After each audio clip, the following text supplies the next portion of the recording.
పాపము గురించి పడినప్పుడు వచ్చే దుఃఖము అది నిజమైన దుఃఖం.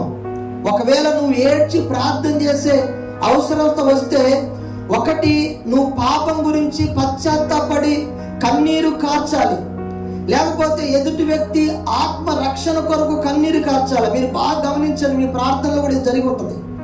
మన గురించి, మన అవసరతల గురించి, మన పిల్లల గురించి, లేకపోతే మన యొక్క ఆర్థిక ఇబ్బందుల గురించి ఒత్తిడిలో ఉన్నప్పుడు బాగా ఏడ్చి ప్రార్థన చేస్తాం కదా, ఏడుపు వస్తుంది. అంటే మనకి ఏదన్నా బాధ కలిగినప్పుడు, కుటుంబంలో మనకి ఏదన్నా ఒత్తిడి కలిగినప్పుడు దాని గురించి ప్రార్థన చేస్తుంటే కన్నీరు కారుస్తాము. ఈ లోకంలో అవసరతల గురించి ఏడ్చి ప్రార్థన చేయాల్సిన అవసరం లేదు. ఒకవేళ కన్నీరు కార్చి ప్రార్థించాల్సిన అవసరత వస్తే అది పాపం గురించైనా ఉండాలి, ఒక ఎదుటి వ్యక్తి ఆత్మ రక్షణ గురించైనా ఉండాలి. అనవసరమైన విషయాల కొరకు మనము కన్నీరు కార్చకూడదు. రెండవ గమనిక ఏంటంటే, దేని విషయంలో కూడా వాయిదాలు వేయకూడదు. రక్షణ విషయంలో వాయిదాలు వేయకూడదు, పశ్చాత్తాపడే విషయంలో వాయిదాలు వేయకూడదు, మారు మనసు పొందే విషయంలో వాయిదాలు వేయకూడదు. రేపు మరణ దినం అయితే ఈ రోజే పశ్చాత్తాప దినం కావాలి. ఇది తప్పని తెలిసినప్పుడు, మన మనస్సాక్షి మనల్ని ప్రేరేపిస్తున్నప్పుడు అక్కడే పశ్చాత్తాపడాలి. ఎల్లప్పుడూ పశ్చాత్తాపడాలి, ఎల్లప్పుడూ దేవుని దగ్గర మారు మనసు పొందాలి. ఎందుకంటే మన మరణ దినము ఎప్పుడో మనకు తెలియదు. ఎల్లప్పుడూ మనం పశ్చాత్తాపడే వ్యక్తులమై మనం ఉండాలి. మూడవ గమనిక ఏంటంటే, వాక్యము నీకు నచ్చడానికి కాదు, నిన్ను దేవునికి నచ్చేలా చేయడానికి. కొంతమంది ఎలా ఉంటారంటే సంఘాలలో వాళ్లకు నచ్చినట్టుగా వాక్యం చెప్పాలి. దేవుడు నిన్ను దీవిస్తాడు, ఆశీర్వదిస్తాడు, నీకు అది వస్తుంది, ఇది వస్తుంది, నీకు అన్నీ అయిపోతాయి, నువ్వు పట్టిందల్లా బంగారం అవుద్దంటే కొంతమందికి ఎంత సంతోషమో. కొంతమందికి నెత్తిని చేపెట్టి, ప్రభువా ఈ బిడ్డను దీవించయ్యా, ఆశీర్వదించయ్యా, ఇటువంటి మాటలు ఎక్కువగా కోరుకుంటారు కొంతమంది. కానీ బైబిల్ ఏం చెప్తుంది?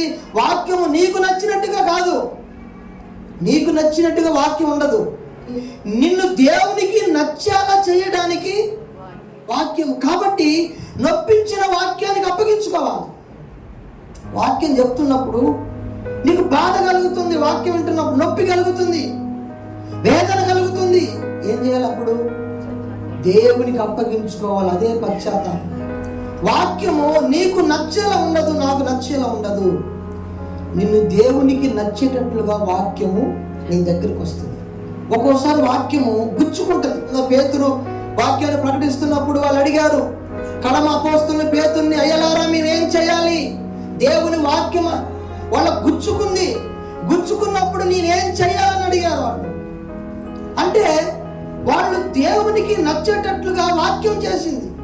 వాక్యం సరి చేస్తున్నప్పుడు కొంతమంది దేవునికి అప్పగించుకో. ఇప్పుడు డాక్టర్ దగ్గరికి వెళ్ళాం, మనకి ఏదో గాయం అయింది, కాలికి ఇన్ఫెక్షన్ అయినప్పుడు డాక్టర్ ఏం చేస్తాడు? దాన్ని డ్రెస్సింగ్ చేస్తున్నప్పుడు ఆ వేస్ట్ ఏదైతే ఉందో దాన్ని పిండి బయటికి తీస్తున్నప్పుడు ఎట్లా ఉంటుంది? బాధగా ఉంటుంది, నొప్పి ఉంటుంది. నాకు నొప్పి కలుగుతుందండి, నాకు బాధ కలుగుతుందండి అని చెప్పేసి డాక్టర్ని పక్కకు తోసేసి నువ్వు అలానే ఉన్నావు అనుకో, ఏమవుతుందండి? కొద్ది రోజులైన తర్వాత ఇన్ఫెక్షన్ ఎక్కువయ్యి లోపల కుళ్ళిపోయి ఆ కాలు తీసేయవలసిన పరిస్థితి వస్తుంది. వాక్యం కూడా సేమ్ అంతే. వాక్యము నీకు నచ్చేలా కాదు, నాకు నచ్చేలా కాదు. వాక్యము రెండంచులు కలిగిన ఖడ్గము. వాక్యము నీకు అనుకూలంగా ఉండదు, నిన్ను దేవునికి అనుకూలంగా మార్చడానికి వాక్యం ఉంది.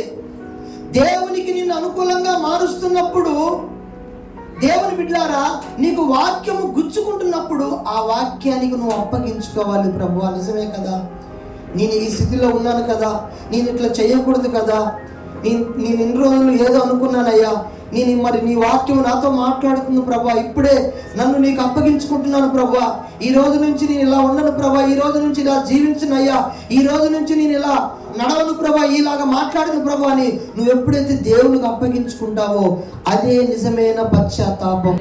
నాలుగవ గమనిక ఏంటంటే, మనం ఎంత పాపులమో మనం గ్రహించకపోతే, ఎంత పరిశుద్ధంగా ఉండాలో, పరిశుద్ధత యొక్క విలువ ఎంతో మనం ఎప్పటికీ గ్రహించలేవు. ఒక వ్యక్తి ఎంత భయంకరమైన పాపి అని గ్రహిస్తాడో ఆ వ్యక్తి ఎంత పరిశుద్ధంగా ఉండాలో పరిశుద్ధత యొక్క విలువ కూడా అంతే గ్రహించగలుగుతాడు. నేను పాపిని అని నీకు గ్రహింపు లేకపోతే పరిశుద్ధంగా జీవించాలన్న గ్రహింపు ఎప్పటికీ కలగదు.